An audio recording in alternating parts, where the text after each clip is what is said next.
علیک یا رسول اللہ علی آلک و اصحابک یا حبیب اللہ الصلاۃ والسلام علیک یا نبی اللہ وعلی آلک و اصحابک یا نور اللہ۔ درود پاک پڑھنے کے بے شمار فضائل و برکات ہیں۔ سرکار دو عالم صلی اللہ تعالی علیہ وسلم کا فرمان عالی شان ہے کہ جو کوئی شخص جمعہ کے دن 200 بار درود پاک پڑھے اس کے 200 برس کے گناہ معاف کر دیے جاتے ہیں۔ سبحان اللہ۔ علماء فرماتے ہیں کہ جمعہ کے دن اگر کوئی ایک نیکی کرے تو اسے 70 نیکیوں کا ثواب ملتا۔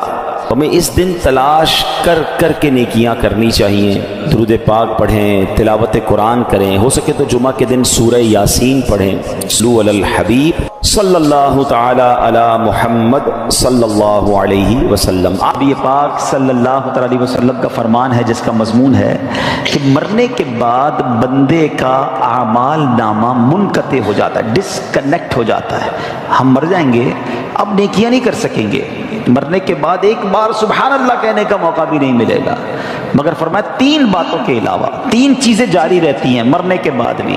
نمبر 1، علم بندہ چھوڑ کر جائے، حدیث پاک کا مضمون ہے جو باقی رہے لوگ اس سے نفع اٹھاتے رہیں، تو علماء کتابیں لکھ کر جاتے ہیں، طلباء چھوڑ کر جاتے ہیں، پھر پیچھے علم چلتا رہتا ہے اور ان کو قبر میں ثواب کا تحفہ ملتا ہے۔ دوسرا فرمایا صدقہ جاریہ، بندہ زندگی میں کوئی ایسا کام کر جائے، صدقہ جاریہ والے مسجد بنا دی، مدرسہ بنا دیا، کنواں کھدوا دیا، درخت لگا دیا، بہت سارے ایسے کام ہیں جو جاری رہتے ہیں، تو بندہ دنیا سے چلا جائے گا، وہ نیکی چلتی رہے گی، اسے قبر میں ثواب ملتا رہے گا۔ تیسری بات نبی پاک علیہ الصلوۃ والسلام نے فرمائی وہ یہ ہے کہ جب نیک اولاد ہو اور وہ مرنے کے بعد والدین کے لیے دعائے مغفرت کرے، ایصال ثواب کرے، تو مرنے کے بعد والد کو یا اس کی والدہ کو قبر میں اس کا ثواب ملتا ہے۔ سبحان اللہ۔ اور پھر اولاد حافظ قرآن ہو، اللہ اکبر۔ حفظ قرآن کے فضائل اس قدر بیان ہوئے، احادیث کا مضمون ہے کہ جو حافظ قرآن ہوتا ہے نا، وہ حافظ قرآن جس نے قرآن کو یاد کیا، اس کے حلال کو حلال جانا، اس کے حرام کو حرام جانا، بروز قیامت وہ اپنے گھر والوں میں سے ایسے 10 لوگوں کی شفاعت کرے گا جن پر گناہوں کی وجہ سے جہنم واجب ہو چکا تھا، اتنے گناہ ہو گئے تھے کہ جہنمی بن گئے تھے، مگر حافظ قرآن ایسے 10 لوگوں کو گویا جہنم سے نکال کر جنت میں لے جائے گا۔ قیامت کے دن جنہوں نے قرآن حفظ کیا ہوگا، قرآن پڑھا ہوگا، ان کے والدین کو جنتی لباس پہنایا جائے گا، جنت کا تاج پہنایا جائے گا۔ وہ پوچھیں گے یا اللہ یہ عزت، یہ اکرام کس وجہ سے؟ فرمایا جائے گا تمہاری اولاد کے قرآن کو تھامنے کی وجہ سے۔ اپنے بچوں کو عالم بنائیں، اپنے بچوں کو حافظ قرآن بنائیں۔ نبی پاک علیہ السلام کا فرمان عالی شان ہے جو شخص اپنے بیٹے کو ناظرہ قرآن کریم سکھائے اس کے سب اگلے پچھلے گناہ بخش دیے جاتے ہیں، اور جس نے اپنے بچے کو بغیر دیکھے پڑھنا سکھایا تو اللہ تعالیٰ اس باپ کو 14ویں رات کے چاند کی مانند اٹھائے گا اور اس کے بیٹے سے کہا جائے گا پڑھ، جب بھی وہ ایک آیت پڑھے گا اللہ تعالیٰ اس کے باپ کا ایک درجہ بلند فرما دے گا، یہاں تک کہ وہ پورا قرآن پاک ختم کر لے۔ سبحان اللہ۔ بچے کو قرآن سکھانا کس قدر فضیلت کا باعث ہے۔ آج نارملی ہم یونیورسٹیز، کالجز اور دنیا بھر کی تعلیم سکھانے کی فکر تو کرتے ہیں، اے میرے میٹھے اسلامی بھائیوں، کیا اپنے بچوں کو قرآن پڑھانے کی ہمیں فکر ہے؟ دنیا بھر میں جہاں کہیں ہیں دعوت اسلامی کے مدنی ماحول میں قرآن پاک سیکھنے سکھانے کا بڑا زبردست طریقہ موجود ہے، سسٹم موجود ہے۔ خود بھی قرآن پڑھیے اور اپنے بچوں کو بھی قرآن پاک کی تعلیم دیجیے۔ اللہ تعالی ہم سب کے دلوں کو نور قرآن سے منور فرمائے۔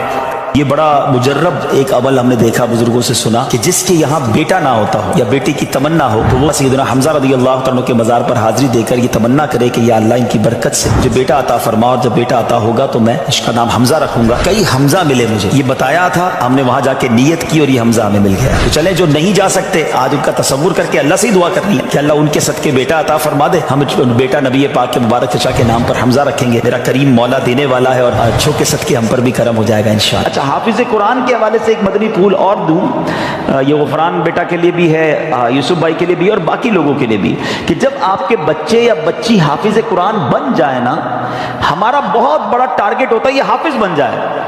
میرے حساب سے حافظ بنانا آسان ہے، حافظ برقرار رکھنا مشکل ہے۔ جیسے جیسے عمر بڑی ہوگی نا، اس کی زندگی میں اور مصروفیات بھی آئیں گی، تو اب حفظ بھلا دیتے ہیں لوگ، تو اس کا شاندار طریقہ یہ ہے کہ اب حافظ بن گئے، اب مرتے دم تک قرآن یاد رہے اس کا انتظام کرنا ہوگا، روزانہ دہرائی بھی ہوگی، جب کاروبار نوکری پہ لگ جائیں تب بھی روز کا 1 گھنٹہ مخصوص کرنا پڑے گا جو قرآن کو دہراتا رہے، ہر رمضان میں مصلی سنائیں تاکہ یہ حفظ باقی رہے، ورنہ چلا جاتا ہے۔ تو اگر آپ کو بچوں کو حافظ بنانا ہے، بنانا چاہیے، لیکن اس کے بعد کا بھی نظام بنانا چاہیے۔ پہلے مدرسے میں پڑھاتے ہیں، حافظ بناتے ہیں، پھر اسکول میں ڈالتے ہیں، وہ جو مدری منا ہوتا ہے بابو بن جاتا ہے، اور اس کے بعد اس کو پتہ نہیں ایسی لائن میں ڈال دیتے ہیں کہ وہ سارا قرآن بھول جاتا ہے۔ تو اگر آپ نے حافظ بنایا تو بہترین طریقہ یہ کہ اس کو اب عالم بنائیں، کیونکہ جب بندہ حافظ بن جاتا ہے نا، اللہ پاک اس کے دماغ کو بہت کھول دیتا ہے، اس کے سینے کو کشادہ کر دیتا ہے، علم کا نور اب اس کے اندر آنا شروع ہو جاتا ہے۔ تو جب وہ عالم بنتا ہے تو کہتے ہیں نا سونے پہ سہاگا، نور علی نور ہو جاتا ہے۔ تو اپنے بچوں کو حافظ بنائیں اور پھر عالم بنائیں۔ لوگ بڑے فخر سے کہتے ہیں میرا بیٹا P H D, doctor, engineer, ایک حدیث نہیں سنا سکتے کسی انجینئر کی فضیلت کی، کسی ڈاکٹر کی فضیلت کی۔ علماء کی فضیلتوں کے باپ بھرے ہیں۔ نبی پاک علیہ الصلوۃ والسلام فرماتے جس کا مضمون ہے جب اور لوگ قیامت کے دن جنت میں جائیں گے نا تو علماء کو روک لیا جائے گا کہ رکو، باقی لوگوں کی شفاعت کر کے انہیں بھی جنت میں ساتھ لے جاؤ۔ علماء کہتے ہیں جو عابد ہوتا ہے نا، عبادت کرنے والا، نماز پڑھنے والا، نیکی کرنے والا، وہ تیراک کی طرح ہوتا ہے جو تیرتے تیرتے دریا پار کرتا ہے، تھک بھی جاتا ہے، مگر جو عالم ہوتا ہے نا وہ کشتی کی مانند ہوتا ہے، لوگ اس میں سوار ہوتے ہیں، وہ سبھی کو پار لگا دیتا ہے۔ تو اب لوگ آپس میں باتیں کرتے ہیں کہ یار خاندان میں ایک ڈاکٹر ہونا چاہیے، خاندان میں ایک وکیل ہونا چاہیے، جناب خاندان میں ایک عالم ہونا چاہیے، اللہ وہ دن دکھائے کہ خاندان میں ایک مفتی ہونا چاہیے، ایک حافظ قرآن ہونا چاہیے۔ ایسے بچے بناؤ تو انشاءاللہ یہ مرنے کے بعد آپ کے لیے صدقہ جاریہ کا باعث بنیں گے۔ آج بچوں پہ توجہ نہیں دیتے ماں باپ، بعد میں سر پکڑ کے روتے بھی ہیں بچہ نشے میں چلا گیا، غلط صحبت میں چلا گیا۔ آپ کو چاہیے تھا کہ آپ اس کی ایسی تربیت کرتے، اچھا مدنی ماحول آپ کے سامنے دعوت اسلامی کا ہے جہاں بچوں کی تربیت کا انتظام بھی موجود ہے، بچیوں کی تربیت کا انتظام بھی ہے، والد کی تربیت کا انتظام بھی ہے، والدہ کی تربیت کا انتظام بھی ہے۔ ہر طرف دعوت اسلامی نے مدرسے، جامعات، پھر ماشاءاللہ گھر بیٹھ کر مدنی چینل دیکھیں تو سب کی تربیت ہونا شروع ہو جاتی ہے۔ تو یہ سوچ لینا آپ کہ ہمارے مرنے کے بعد ہماری اولاد اگر نیک ہوئی نا تو وہ کام آئے گی۔ وہ روایت سنی نا آپ نے کہ حضرت عیسیٰ علیہ السلام ایک بار ایک قبر کے پاس سے گزرے، اس قبر پر عذاب ہو رہا تھا، تھوڑے عرصے بعد واپس آئے، اسی قبر کے پاس سے گزرے تو اس میں انوار و تجلیات کی بارش۔ آپ نے کہا یا اللہ پہلے عذاب ہو رہا تھا، اب رحمتیں برس رہی ہیں، یہ سب کیسے ہوا؟ ارشاد باری ہوا عیسیٰ جب یہ بندہ دنیا سے گیا تھا گناہگار تھا، بڑے گناہ کیے تھے، قبر میں عذاب ہو رہا تھا، مگر اپنی بیوی کو پریگننٹ حاملہ چھوڑ کے مرا تھا۔ اس کے یہاں بیٹا پیدا ہوا اور یہ بیٹا جب تھوڑا سا بڑا ہوا تو مدرسے گیا، اور جب مدرسے گیا تو قاری صاحب نے کہا بیٹا پڑھو بسم اللہ الرحمن الرحیم۔ جب اس کے بیٹے نے زمین کے اوپر مجھے رحمان اور رحیم کے نام سے پکارا، اے عیسیٰ مجھے حیا آئی کہ اس کے باپ کو زمین کے اندر عذاب دوں، میں نے اس کے عذاب کو دور کر دیا۔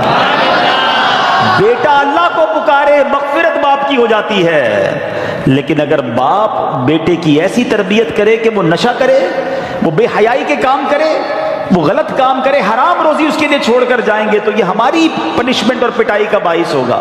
اللہ کرے کہ ہماری اولاد نیک بنے۔ اور یہاں اب میں بچوں سے بھی بات کر لوں کہ جن کے ماں باپ چلے گئے یا ماں باپ بوڑھے ہیں، ایسے کام نہ کرنا جس سے ماں باپ کو قبر میں تکلیف ہو۔ اگر وہ چلے گئے نا تو ان کے لیے خوب ایصال ثواب کرو، صدقہ خیرات کرو، نمازیں پڑھو، دعائیں کرو کہ اللہ ہمارے ماں باپ کی مغفرت کر دے، ان کی قبروں کو جنت کا باغ بنا دے۔ قرآن کہتا ہے کیسے دعا کرنی ہے؟ رب ارحمہما کما ربیانی صغیرا، اے اللہ ہمارے ماں باپ پر ایسے رحمت کر جیسے بچپن میں انہوں نے ہم پر رحمت کی، ہمیں تکلیف نہیں آنے دی، اپنے دامن میں چھپا لیتے تھے۔